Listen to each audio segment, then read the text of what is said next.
Hi guys, this is Nadia from Imbali Crafts, and in this tutorial I want to show you how to create a beginner's hammered wire pendant. If you like my tutorials, consider subscribing to get all the latest updates. If you like PDF tutorials, pop over to my website or Etsy shop to check out what's new. And last but not least, if you feel like joining our artist community group on Facebook, it's called Wire Wrap and Jewelry Artists Worldwide. Come join us, we're a fun bunch. Right, let's get started. So after cutting your length of wire, we're going to find the midpoint. Now obviously this is thicker than what you would normally use. You can use a thinner gauge. I've used a 2mm wire for this, but obviously if this is too tough on your hands, you can definitely go down a size or even 2 if you want to. The only difference there really is that it will obviously be not quite as thick and wide, but in essence the technique and all of that is the same, so you can apply the same techniques to thinner wire. So we're going to shape it, and I take my time with that, especially with thicker wire, because kinks once they're in the wire at this gauge are harder to sort of work out, so take your time with that. And shape. I don't really use tools at this stage, but you can if you want to, whatever works best for you. So no, I don't really use any round objects or something like that, so I just use my fingers, but I do adjust with a pair of pliers. So once we're happy with the shape, we're going to then bend the wires straight at a 90-degree angle so that they line up on each side perfectly, so a little bit offside. And then the next step is to start flattening the wire at the bottom. So for that, I hold my fingers over the 2 joining wires at the top, and I ever so slightly start hammering near the bottom. Hammered wire has a tendency to expand and grow in all sorts of directions you don't want it to grow, so make sure that you keep the 2 wire ends together. You can also wire them shut with a piece of wire so that the shape still stays the same. When hammering wire like that, just try and expand into the direction, or hammer into the direction that you want the wire to expand to. So that's what it looks like. I flared it out, and you can see that there is unevenness. This is the side that I hammered on. So another thing is when hammering, always make sure that you choose a side that's going to be the back, and then you can hammer on that side to keep all of the dents and cuts and so on that side, and you can still kind of erase them like this with a bit of filing and polishing. So I tend to do that before I carry on with any more work, because I obviously want everything to be as smooth and shiny as possible. So it's always best to do all the polishing before you add any more detail. So I'm smoothing out all of the rough edges. You can avoid a lot of that by hammering very carefully. I've done a few other tutorials on hammering as well, so you can check those out as well if you want more info on that. So that's what it looks like, and next we're going to create the bail. So I've cut my length of half round wire. I've gone with the thicker 0.8 20 gauge, just because the base frame is so much thicker than what I would normally use, so I want a little bit more structure. So this is 20 gauge, just to make sure it's strong enough to hold. You can even go up to 1 mil if you wanted to, that works just as well. So I am kind of rolling the half round wire around the 2 bail wires, and keep doing this until you get to the top. So I'm going to use up most of the wire, and I'm using the pliers occasionally to tighten up the wraps, and then I keep going, and that's what it looks like so far. So next I need to bend out the bail wires ever so slightly so I can allow for the curvature. So bend it forward at an angle, and then I'm going to shape it using a pair of bail making pliers. You can use any object that is fairly hard. Obviously this wire is thick, so you need something that's strong. bending the legs up, so when I have folded the bale over, these wires will sit parallel to the rest of the frame. You'll see what I mean in a second. So fold it over your bale making pliers rather, and now when I push the wires together, the bent out shape fits up with the frame. So next we need to shape the ends, and thicker wire is fun to play with when you're creating swirls. So you're squeezing the ends to thin and taper the ends to get a nice sort of slim finish to your swirls. So I'm pressing as I'm rolling my half round wires, and you'll see this will create a nice shape.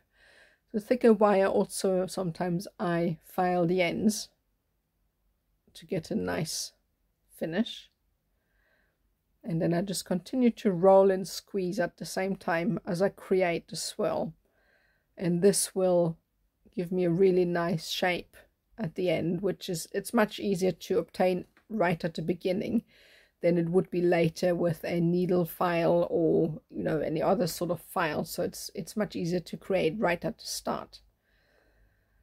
So I'm shaping the swirls with my pliers. Obviously, again, with thicker wire, you need extra tools and extra tricks.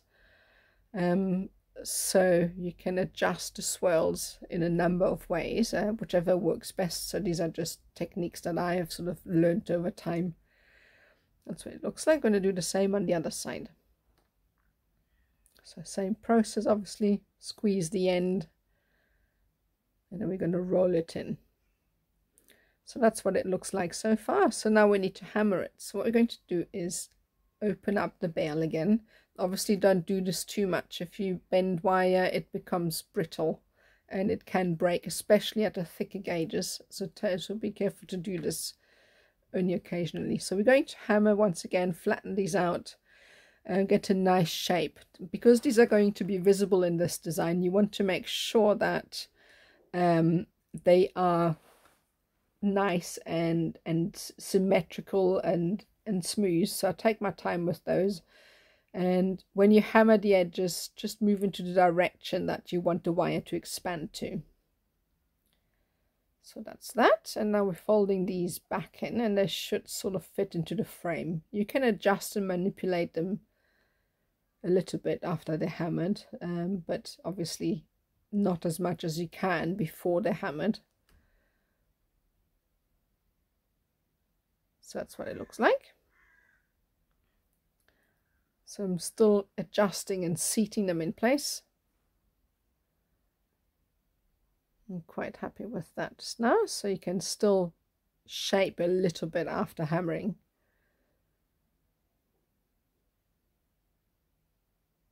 You can just seat them so that they fit within the frame perfectly. So next we need to secure the wires from the bale. Excuse me.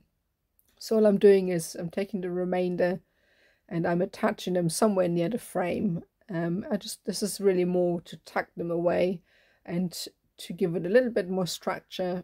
So I'm tucking them away right next to the bale.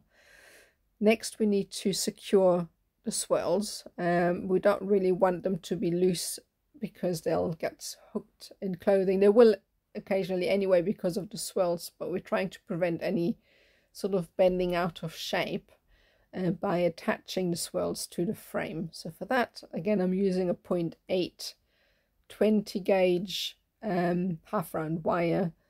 I'm using half round for that because it's got a nice flat profile. You could use round as well, but obviously if you're using the same gauge, there's a much higher profile and it will stand out a little bit more than your half round does. So I quite like using it. So I tend to give one final wrap around each side. So one around the swirl and then one around the frame. So I've done the top one as well. So now we are going to trim off the bale wires and the attaching half round wires as well. Get rid of all of those because we're finished. Don't need those anymore.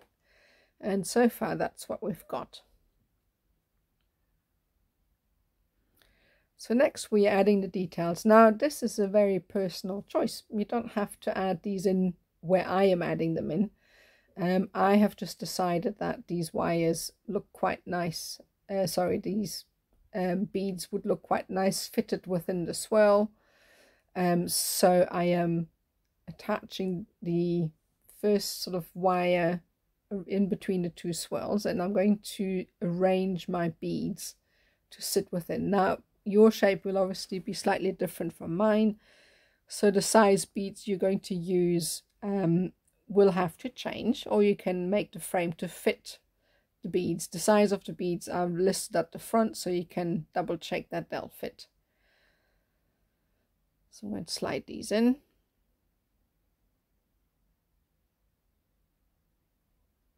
And just kind of press fit them in place. That's what it looks like. So the wire that is sitting over the top needs to come back through the back. So now the wire is at the back, and what we're going to do is wrap this wire around the two swirl wires. So coming from the front, hold your finger over the bead so they can't shift, and we are now wrapping around the two swirl wires. Press this down a little, and then we just continue, and I keep wrapping this wire until the wrapping wire touches the bail wire. So in essence, it just fills up that space completely, the space that we are wrapping around. So that just creates like a continuity. So that's so far what it looks like, and obviously I need to do quite a few more wraps.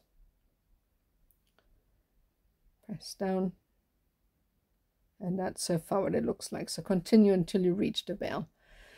So next we're going to add in a pearl. Now I've used some 0.4 26 gauge, because obviously pearls have got very small drill holes, the ones that I've got anyway, and so I needed to use a finer gauge of wire. So obviously whatever bead or stone you have, you don't have to use that gauge, but for pearls obviously it's a necessity. So all I'm doing is I'm wrapping around the frame on one side. There's thinner wires, so I'm using a couple of more wraps than I would with thicker wires. So that's one side attached, and you want the pearl to kind of butt up with the swirl at the bottom, but that's again personal preference. So wrap around a couple of more times.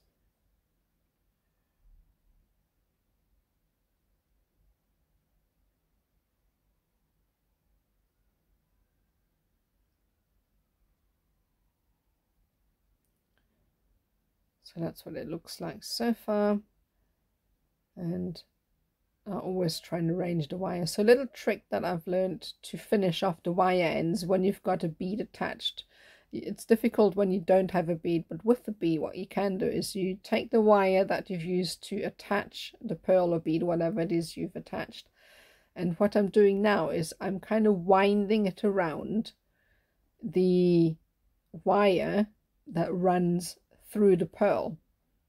So in essence I am creating a coil around that wire, which means that I can trim off that wire now, and it will sit underneath the pearl, and it's not going to stick out or come undone from the frame, and it secures everything very nicely. So you can do that for all of your beads, where wherever you have a bead you can attach and wind the wire around the sort of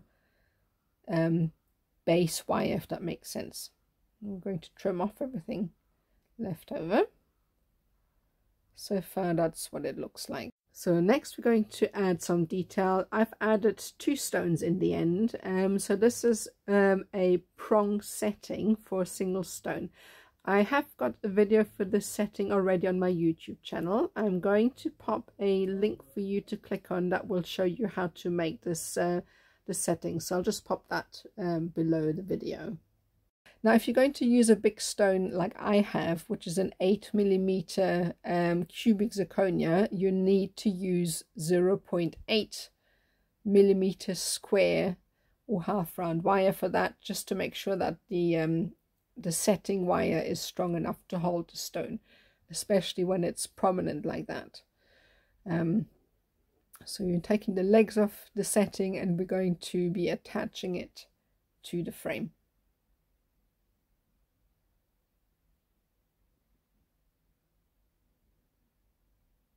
So because it's thicker wire, I only do 1 or 2 wraps, 2 usually. That should be enough. And I'll trim the wires off always in an area that's most inconspicuous, so that it doesn't get hooked in any clothing. And that's that. So we're going to trim off the wires. Since then I've added another green one on the top. You can add as many stones as you want, as many accents as you want. It's a very personal design that you can chop and change as you want. Yeah, and that's what it looks like. So that's the tutorial. Thank you so much for watching. I really hope you enjoyed this. As I said, don't forget to subscribe to get all the latest updates, and pop over to my my social media. I'd love to see you on my Instagram, Facebook, or TikTok, which can all be found under the name of Imbali Crafts. Yeah, and lastly, if you want any tutorials and my pieces, you can find them all in my shop.